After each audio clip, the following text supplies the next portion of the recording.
Bienvenidas y bienvenidos a esta clase que se titula El desarrollo sustentable y la crisis del campo sobre el desarrollo, desde los inicios de las discusiones sobre el cambio climático a la pandemia. En el marco del curso, discusiones en torno al desarrollo sustentable y teorías del cambio social. Perdón. En primer lugar, me presento. Mi nombre es Arnaldo Ludueña, soy licenciado en Economía Política y a la vez soy investigador del área de Economía Política de la Universidad Nacional de General Sarmiento. Como verán, esta clase con esta problemática en particular que tiene que ver con el cambio climático está atravesada por las discusiones en torno a la economía política. Y sin más preámbulos, pasamos a la clase del día de hoy. Dado el marco actual de transformación ambiental global, existen tópicos que han motivado posicionamientos críticos e interpretaciones tanto académicas como políticas, las cuales disputan valoraciones y sentidos sobre la cuestión del desarrollo. En esta clase tenemos por objetivo abordar y contextualizar una serie de debates y categorías que actualmente recorren el escenario político-intelectual latinoamericano. En particular, el análisis crítico a la idea del desarrollo sustentable. Para esto se expondrán los debates que existen sobre el agotamiento del patrón energético, las nuevas técnicas de producción y los cambios tecnológicos y geopolíticos generados. A la vez, se abordará la dimensión de distribución del ingreso y generación de empleo. Estos temas han gravitado en la agenda académica y política, los cuales invitan a repensar las lógicas y dinámicas del desarrollo en la etapa actual capitalista. En este marco es relevante la actualización de debates en categorías de comprensión e interpretación social. En esta parte, en esta lámina, quiero desarrollar algunos criterios que considero importantes de la obra de Omar Felipe Giraldo en el libro Ecología Política de la Agricultura. En esta obra, el autor afirma que los estudios sobre la agricultura gravita un juego de relaciones de poder que no ha sido abordado suficientemente por la ecología política y el pensamiento ambiental. En este sentido, afirma que lo que le ha faltado a la agroecología fue construir el problema, se podría decir el objeto de estudio, de la agricultura en clave de los procedimientos discursivos, el aspecto metafísico, esto lo vamos a explicar dentro de un rato, y los dispositivos políticos en el contexto histórico que han hecho posible la expansión agroextractivista a escala global.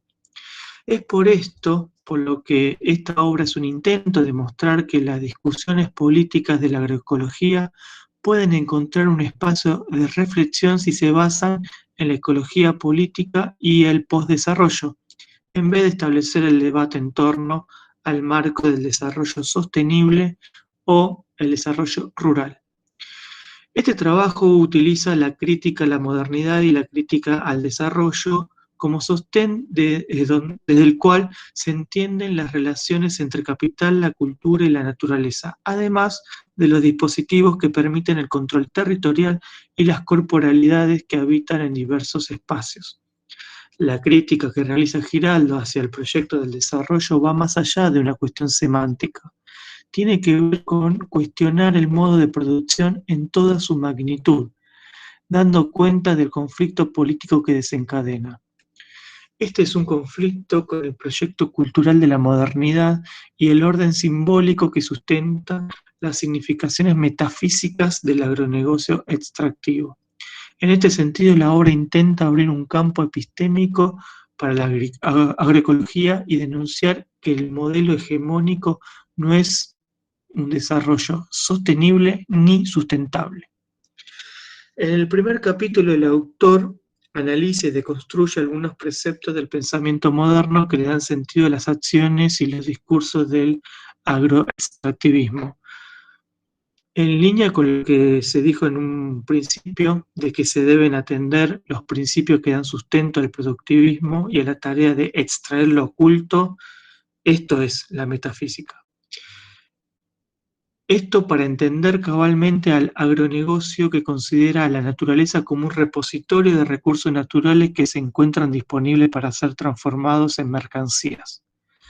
Respecto a la presente crisis ambiental, esta es el resultado de la dominación técnica de la tierra y que en la era moderna se traduce en la supremacía del cálculo, la planificación y la dominación de la naturaleza.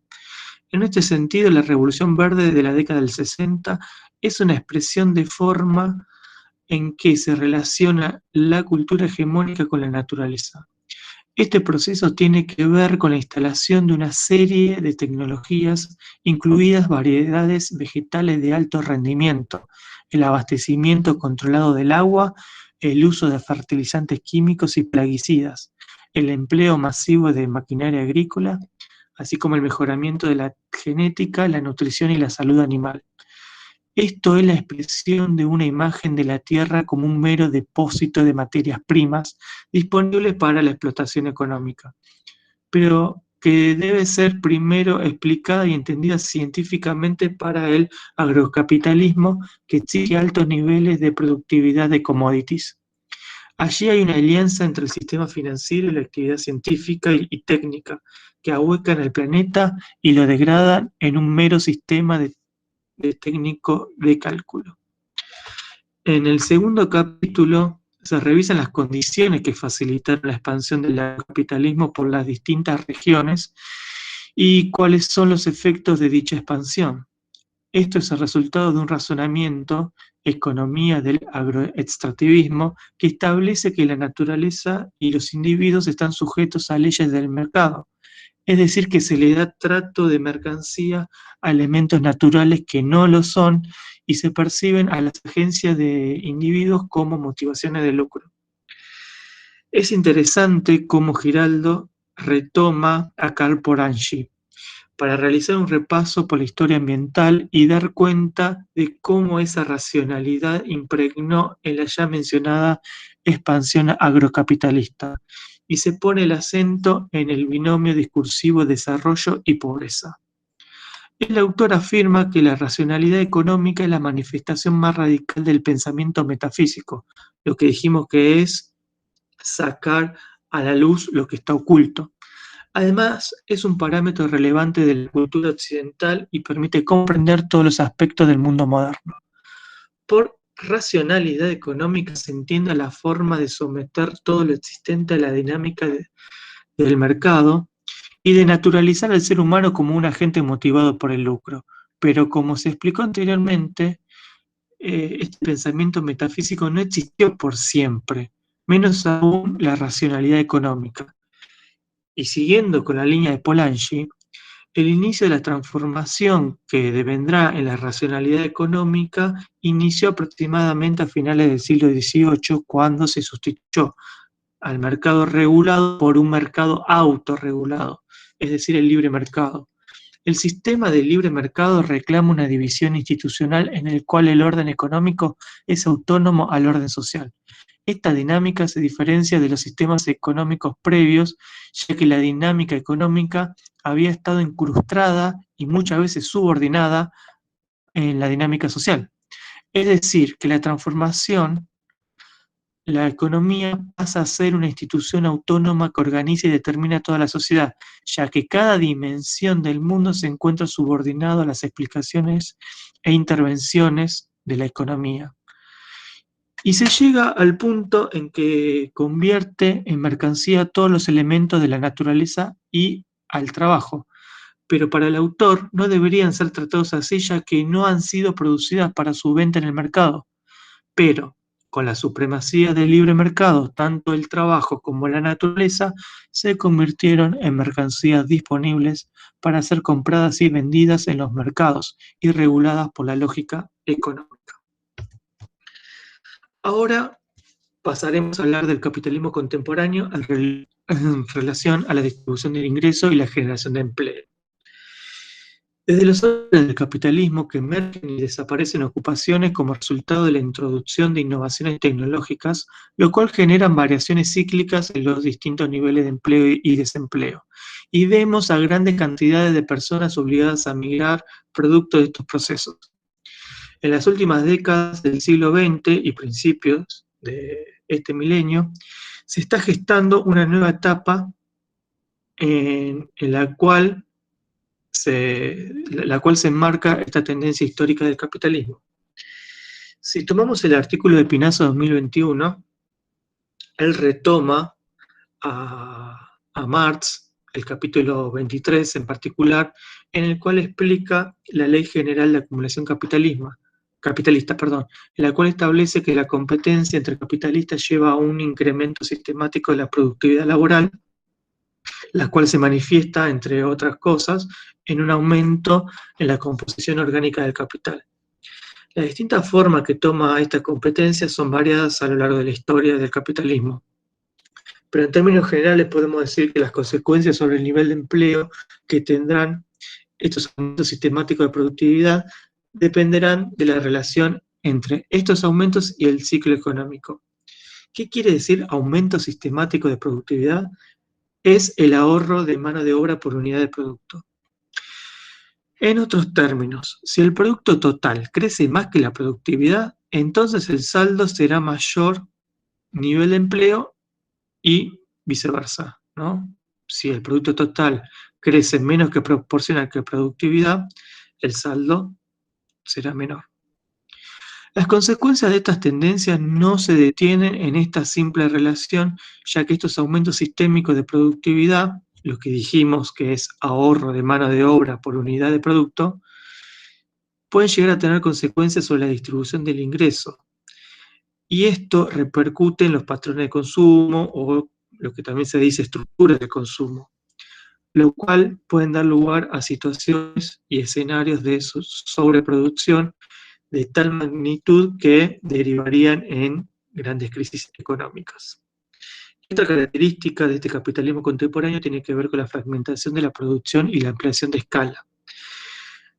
En este marco, las empresas presionadas por el escenario de competencia y con el desarrollo de nuevas tecnologías, que básicamente son las TICs, que impactan sobre los costos del transporte, dan la posibilidad de trasladar parte de los procesos productivos a países en donde la mano de obra es más barata, y si no a determinados países donde hay acceso a ciertos recursos naturales o acceso a distintos mercados. Y a la vez se dan locaciones en la cual se pueden llevar a cabo fabricación de insumos estandarizables. ¿Qué es esto? Que estos países que producen estos insumos no tienen capacidad de generar innovaciones sobre el producto final, ya que estos insumos vienen determinados por el diseño que se dan en los países centrales. La fragmentación del proceso productivo, la ampliación de escala y racionalización de estructuras de proveedores son algunos de los rasgos novedosos del capitalismo contemporáneo. Y de todo lo explicado hasta aquí, vamos a poner el acento a la cuestión de la generación del empleo y distribución del ingreso. En esta línea hay que explicar las tres consecuencias, entre otras que existen, que se relacionan a la concentración de puestos de trabajo en grandes países con manos de obra barata, rendimiento de la fuerza de trabajo y sustitución de las ocupaciones. Por lo tanto, y con lo explicado hasta aquí, en las últimas décadas se da una crisis en función a los estudios sobre el desarrollo, ya que hay una incapacidad por parte de estas teorías de dar respuestas a estas problemáticas novedosas que hemos explicado, en función también de las inconsistencias y contradicciones que tienen dichas teorías. Y en función de lo explicado hasta aquí, vamos a poder realizar análisis sobre algunos datos. En primer lugar, en este gráfico, lo que tenemos es la variación de empleo asociada a las cadenas de valor entre los años 1995 y 2015. Y sobre el eje horizontal están los salarios horario promedio en la industria entre los años 96 y 2012. Y acá lo que hay son algunos países seleccionados.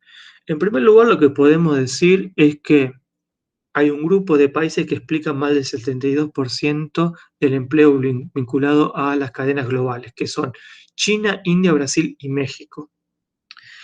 Por otro lado, y en función con lo que se explicó hasta aquí, los 8 países de menores salarios explican casi el 80% del nuevo empleo generado.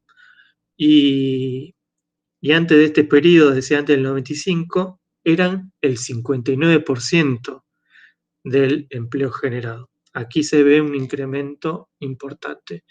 Y otra cuestión que se desprende de este gráfico es que a medida que corremos sobre el eje horizontal hacia la derecha, es decir, hacia los salarios más altos, los únicos países que aportan variaciones significativas son Alemania y Japón, aunque claramente mucho menor a los países que mencionamos anteriormente.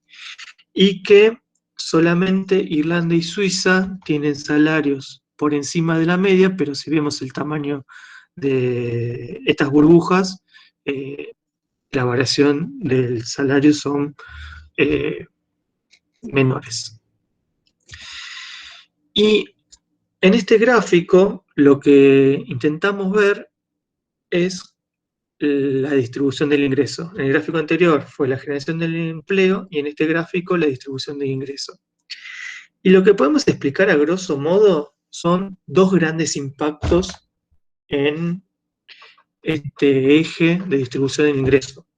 Que por un lado, entre comillas, los ganadores de esta nueva globalización productiva fueron aquellos países con bajos ingresos de Asia, ¿no es cierto? Como China, que se nombró en el gráfico anterior, pero también India, Tailandia, Vietnam e Indonesia. Y les voy a leer una cita de Milanovic en función de esto. Y dice: el ingreso per cápita real de los deciles de la parte media, quinto y sexto en la China urbana y en la China rural se multiplicó por 3 y por 2,2 respectivamente entre los años 88 y 2002. En el caso de Indonesia, los salarios urbanos promedio casi se duplicaron y los salarios rurales aumentaron 80%. En Vietnam y Tailandia, los ingresos reales alrededor de la mediana crecieron más del doble. ¿Sí? Aquí este autor explica lo que se ve en el cuadro, pero en realidad los verdaderos ganadores de esta globalización productiva son los sectores más concentrados y ricos del mundo, y lo que se observa en el cuadro es que el 0,1% de las personas del mundo se han quedado con una porción más grande de riqueza que la riqueza generada que el 50% más pobre entre el 80 y el 2016. Y este cuadro, mejor dicho, este gráfico, me interesa importante desarrollar el concepto de los límites planetarios, que es un concepto desarrollado por Rockström, espero haber mencionado bien este apellido, que formuló para el Centro para la Resiliencia de Estocolmo. El informe se llama Límites Planetarios, explorando el espacio operativo seguro para la humanidad, publicado en 2009. Y este autor ha logrado identificar 9 límites planetarios. que son cambio climático, entidades novedosas, depresión estratosférica de ozono, carga atmosférica de aerosoles, acidificación de los océanos, flujo biogeoquímicos, uso del agua dulce, cambio del sistema del suelo e integridad de la biosfera. Y una de las conclusiones a las que llega es que 4 de los límites planetarios que mencioné ya han sido pasados, que son el cambio climático, integridad de la biosfera, flujos biogeoquímicos y cambio del sistema suelo. La presión sobre estos límites y los demás límites están aumentando cada vez más. Y cruzar los límites planetarios implica riesgos indeseables asociados con cambios en las condiciones de la Tierra en tanto sistema y las funciones vitales para el desarrollo humano. Y este concepto me parece interesante como para tener un criterio en función de la relación metabolismo productivo, por darle un nombre, en relación a la Tierra como planeta, ¿no es cierto? Y este informe también es interesante porque el autor establece una serie de propuestas de políticas para llevar a cabo, que no se queda solamente la dimensión del diagnóstico. Y en función de la biodiversidad, según los informes y distintos estudios, estamos ante la sexta extinción masiva de especies, producto de transformación, la pérdida y la degradación de hábitats, las prácticas agrícolas insostenibles, la propagación de especies invasoras, la contaminación, en particular por microplásticos, la tala ilegal y el comercio ilícito de especies silvestres. Y este cuadro me parece interesante, ya que se desprende de un informe que les leo lo que dice ahí. Entre 1970 y 2014, la abundancia de las poblaciones mundiales de especies de vertebrados se redujo en promedio en un 60%, 42% de los invertebrados terrestres, el 34% de los invertebrados de agua dulce y el 25% de los invertebrados marinos están en riesgo de extinción. El declive de estas especies es más pronunciado en los trópicos, siendo Latinoamérica la región más afectada, y está relacionado con las actividades humanas, incluida la pérdida y la degradación del hábitat y la sobreexplotación de la vida silvestre. Y a continuar, y dado el patrón energético y la matriz productiva, se desencadena otro efecto sobre el medio ambiente que tiene que ver con los niveles de emisión de gases que se generan por unidad de producto. Estos cuadros se encuentran en el artículo de Pinazo, y del primer cuadro, que es la emisión de gases en miles de toneladas por millón de dólares para el 2019 sobre algunos países seleccionados. Les decía, algunas de las cuestiones que se desprenden es que, en primer lugar, que efectivamente las economías más grandes del mundo se han producido una reducción en los niveles de emisión de gases equivalentes de dióxido de carbono por unidad de producto entre el 2000 y el 2014. Y que en otro orden de cosas, de cuestiones, que en China continúa con niveles de emisión por unidad de producto muy altas, superiores a los de los países desarrollados, que son los de Europa Occidental y Estados Unidos. Y esto es explicado por el traslado que se explicó anteriormente de una parte de la producción y del consumo a ese país. Esto que hemos explicado cuando explicábamos las características del capitalismo contemporáneo. Y por lo tanto hay una correlación con la emisión de gases. Y en el otro gráfico, en el de la derecha, se presentan algunos datos interesantes, que la emisión de gases para el 2014 y estimado para el 2030, con una estructura de consumo que se modifica en función de lo dicho anteriormente, se supone que la emisión de estos gases será reducido en un 20%. Pero como se observa, incluso suponiendo que la reducción sea significativa en los niveles de emisión, esto sería un 60% superior a los actuales. ¿Y qué significa esto? Que 20 años después de que se hizo este informe, las principales potencias del mundo se han comprometido a reducir las emisiones de gases en un 5%. Pero el asunto es que no logra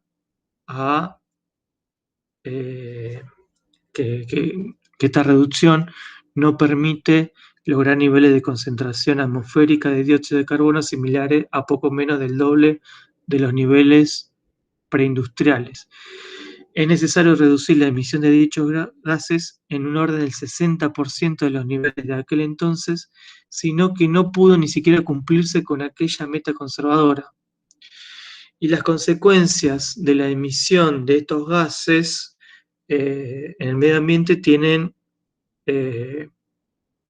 muchas consecuencias. Algunas de ellas tienen que ver con que los océanos no han consumido en totalidad los gases de carbono y esto ha repercutido en una acidez del agua, que el 50% del agua dulce disponible por persona se haya reducido desde la década del 60 a esta parte y que han aumentado significativamente las temperaturas de la superficie terrestre y de los mares y además la reducción de los glaciares.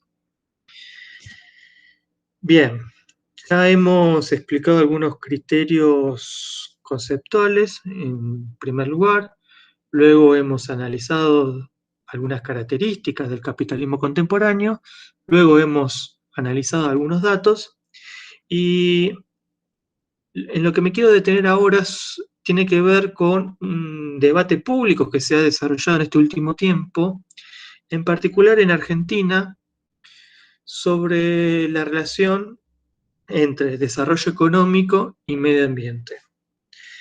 Existe, como mencioné, un debate público en general, pero en particular este debate se da desde la teoría económica.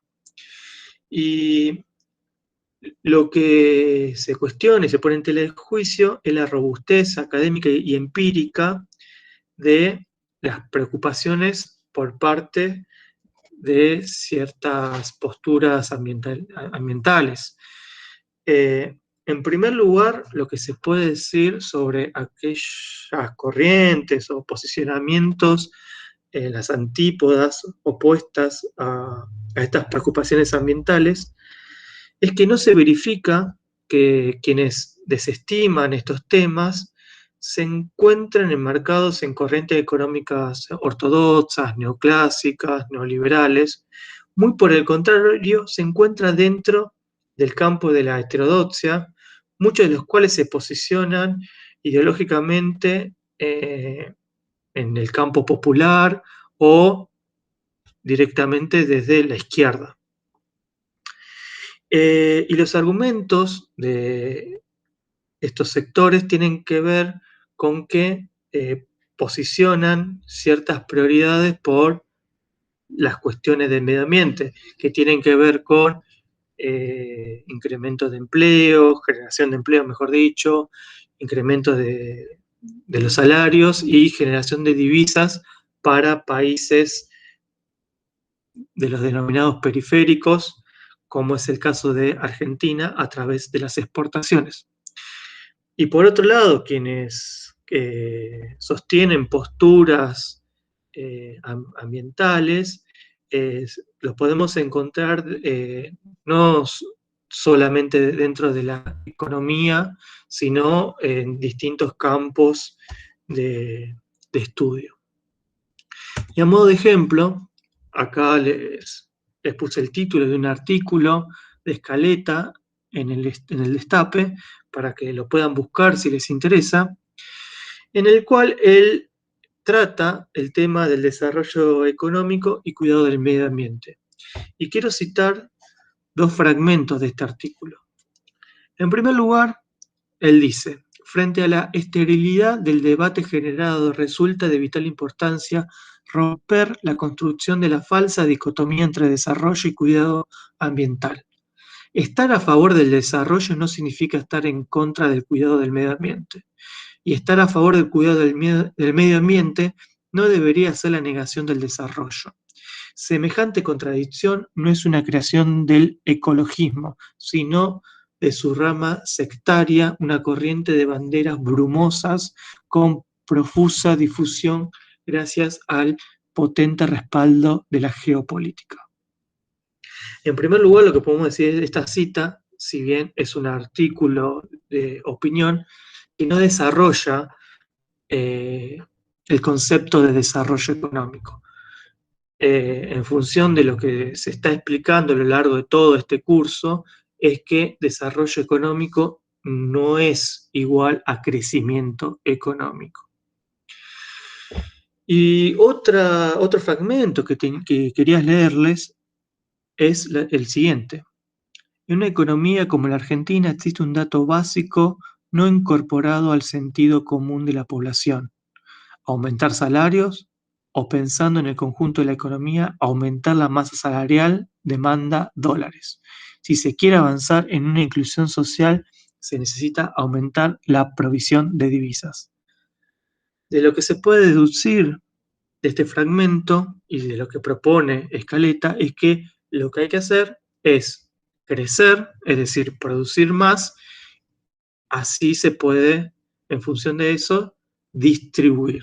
¿No es cierto? Esto tiene que ver con lo que explicaba en la filmina anterior, que los argumentos que sostienen estas posturas que desestiman las preocupaciones en torno al medio ambiente tienen que ver con prioridades como salarios, distribución del ingreso y generación de divisas. En las antípodas de este pensamiento podemos encontrar otras posturas, como este artículo que les pongo como ejemplo y que lo tienen en la bibliografía, que es un artículo de Federico Zuberman en El País Digital, que se titula El oscurantismo medieval de algunos economistas.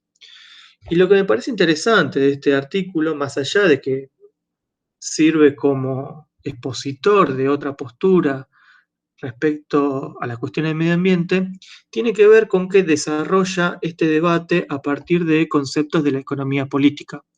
Y también quisiera leerles un par de citas de este artículo.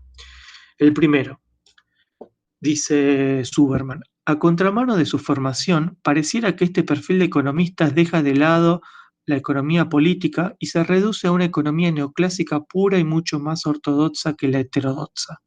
En primer lugar, porque asumen que solamente se trata de una cuestión de números y de maximización de rentabilidades.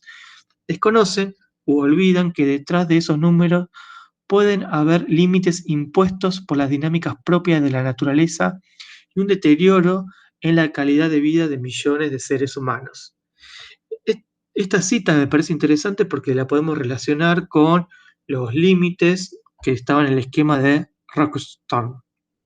Pero a su vez, Zuberman lo que expone son las inconsistencias teóricas de aquellos heterodoxos que cuestionan las preocupaciones ambientales. Y otra cita que quería leerles es: según algunas lecturas, la economía política en su versión más simple y tradicional se dedica a analizar cómo las relaciones de dominación que se establecen en el lugar de trabajo se extiende al resto de las esferas de la sociedad. pero según el reducido análisis de estos economistas, el hecho de que en algún lugar del mundo haya una demanda suficiente para que este tipo de productos justifique su producción bajo cualquier forma, es el pensamiento más neoclásico que hay.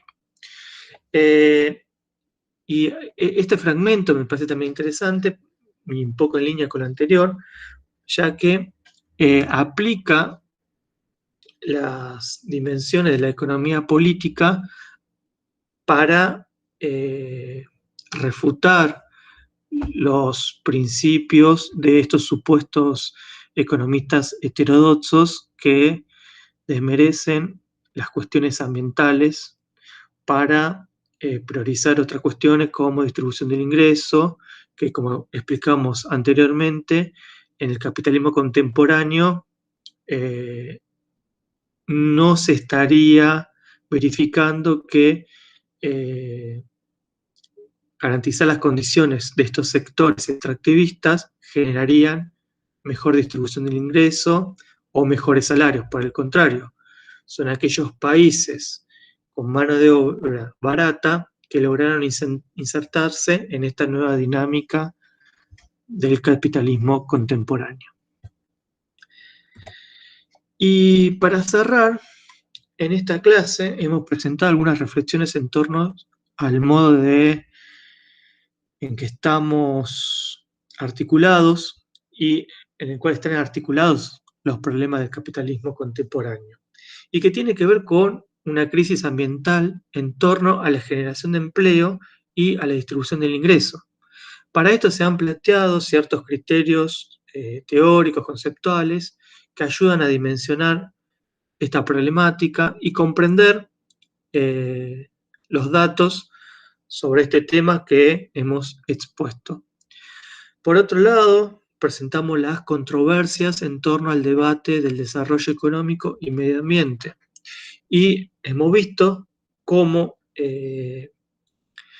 estas controversias se dan aún en campos en donde se supone que hay ciertos denominadores comunes en términos ideológicos.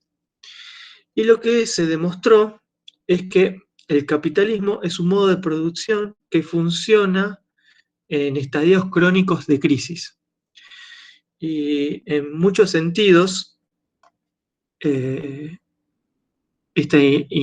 estas problemáticas novedosas, existe una clara tensión entre las posibles políticas que mitigarían los efectos de una y otra problemática.